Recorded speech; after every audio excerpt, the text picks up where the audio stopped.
नमस्कार मित्रों, मैं ममता वाजपेयी भोपाल से मेरी हरी भरी छत पर आपका स्वागत है। लीजिए, मैं फिर हाजिर हूँ नए वीडियो और नई जानकारी के साथ। आप देख रहे हैं इंडियन टेरेस गार्डनिंग आर्ट, और ये अक्टूबर की 13 तारीख का वीडियो है। आप तक पहुँचेगा तो एक दो दिन आगे पीछे पहुँचेगा। जब मैं रिकॉर्ड कर रही हूँ 13 तारीख है, क्योंकि 13 तारीख को मैं पौध लाई थी और मैंने 13 तारीख को ही इसे मिट्टी में लगा भी दिया था। वीडियो आप तक लेट पहुंच रहा है। इससे पहले मैंने उस नर्सरी का पूरा वीडियो बनाया था जहां से मैं ये पौध लाई थी।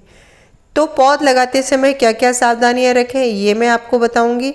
साथ ही मैं बताऊंगी ग्रो बैग कैसे भरें और पौध लगाने के पूरा तरीका बताऊंगी, पूरा लाइव बताऊंगी।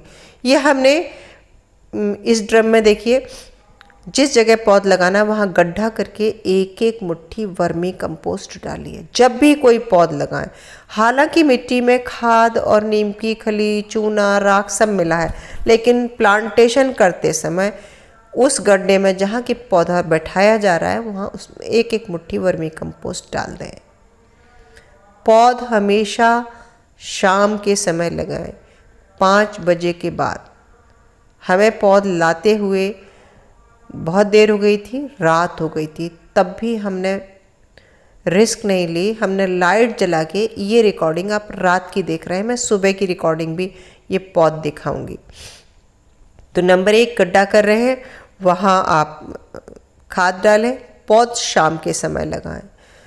पौध लेने जाने से पहले जिस पॉट में लगाना है उस पॉट में पानी अच्छे से तरबतर दे दें ताकि मिट्टी नम रहे। तो पौध को हमेशा गीली मिट्टी में लगाएं।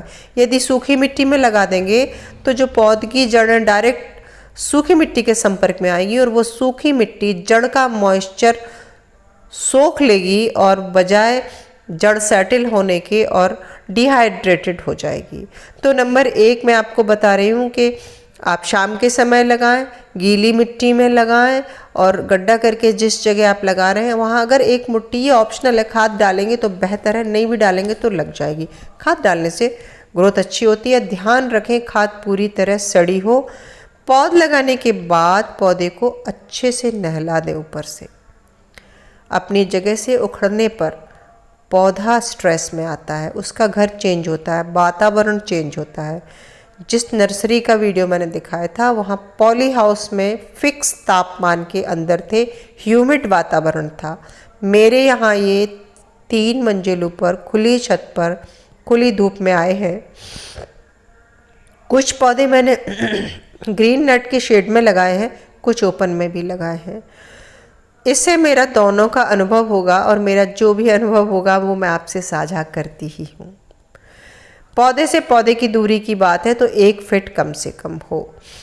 अब हम भर लेते हैं ग्रो बैग, क्योंकि ग्रो बैग में हम लगाएंगे बैंगन जो कि मैं लाई हूँ। तो ग्रो बैग में वजन कम करने के लिए ये देखिए मेरी लकड़ी का बुरादा। आप हमेशा पूछते हैं, ये छीलन है लकड़ी की। बुरादा बारीक कभी ना यूज करें, ये मोटी छीलन यूज करें और इसमें थोड़ी सी मिट्टी मिला दें, क्योंकि मिट्टी में माइक्रोब्स होते हैं, वो इस लकड़ी को डीकम्पोज करने में मदद करेंगे। तो ग्रो बैग की तली में कम से कम 3 इंच 4 इंच ऊंचाई तक हम ये हल्का मटेरियल भर देंगे। प्योर बुरादा नहीं है, थोड़ी सी मिट्टी मिलाई है इसमें ताकि डीकम्पोजिशन जल्दी हो सके। जैसे ही नमी मिलेगी ये लकड़ी सड़ के खाद में तब्दील हो जाएगी और जब तक पौधे की जड़ें नीचे पहुंचेंगी उसे खाद मिलेगी। अब बस बचे हुए ग्रो बैग को अब फुल हम उस तैयार मिट्टी से भरेंगे जो हमने बना के रखी है। मिट्टी कैसे तैयार करते हैं मैं लिंक दे दूंगी डिस्क्रिप्शन में, तो आप देख लेना। और ये मेरी पुरानी मिट्टी है जिसको मैंने रिचार्ज किया था खाद वगैरह मिला के। इसमें कुछ जड़ों के टुकड़े या बारीक लकड़ियाँ हो सकती, पर इनसे कोई फ़र्क नहीं पड़ता।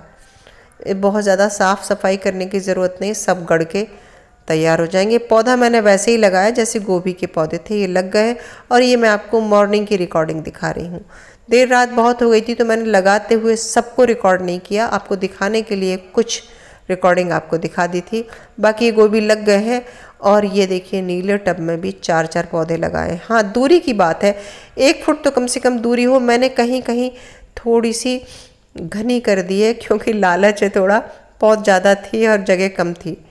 अब देखते हैं, अगर हमें ज़रा भी ऐसा लगेगा कि पास हो गई तो हम बीच में भी शिफ्ट कर सकते हैं। ये देखिए, और अच्छी बात यह है कि ये दूसरे दिन शाम की रिकॉर्डिंग है और देखिए कोई भी पौधा मुरझाया नहीं है। और अब हम इसमें दोबारा कब पानी देंगे, वो भी जब तक पौध सेट नहीं हो जाती। मैं सुबह शाम दोनों टाइम पानी दे रही हूँ। जब लगेगा कि बहुत अच्छे से सेट हो गई तब फिर एक टाइम कर दूँगी और रिक्वायरमेंट के हिसाब से दूँगी। तो किस तरह लगा है पौधा, आपको समझ में आ गया ना? बहुत आसान है।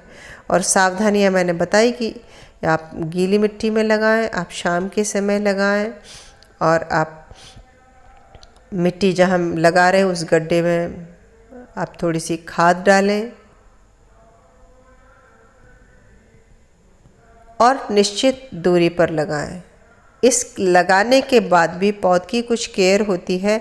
जो आप पूछते कि कब खाद दें, तो अभी तो ये सेटल ही नहीं हुई। जब तक ये सेटल नहीं हुई इसे कोई भी खाद देने की ज़रूरत नहीं है। आप देंगे भी खाद तो ये ले नहीं पाएगी। मिट्टी से खाद लेने के लिए जड़ें जब तक पूरी तरह एक्टिव नहीं होती तब तक वो ले नहीं पाएंगी। तो अभी कोई खाद नहीं देना, 1 हफ्ते तक तो कोई खाद नहीं देना है। बस इंतज़ार करना कि ये सेट हो जाए। जैसे ये सेट होगा पत्तों में चमक बढ़ जाएगी और जो इसकी मेन जहाँ से नई पत्ती निकलती हैं वहाँ से समझ में आने लगेगा कि हाँ ग्रोथ शुरू हो गई है। उसके बाद हम इसमें लिक्विड मैन्योर दे सकते हैं, और वो मैं जब दूंगी तब आपको बताऊंगी कि कौन सी लिक्विड मैन्योर क्या। हालांकि हम गोबर खाद को बना के कंपोस्ट टी भी बनाते हैं, वो भी लिक्विड मैन्योर है। सरसों की खली की बनाते हैं, मैं तो बीलगिरी की भी बनाती हूँ। और इस बार मैं छाछ की भी खाद बना रही हूँ जो मैं आपको बताऊंगी कभी वीडियो में। तो कैसा लगा वीडियो ज़रूर कमेंट करके बताएं। मिलते हैं फिर किसी वीडियो में नई जानकारी के साथ। तब तक के लिए नमस्कार।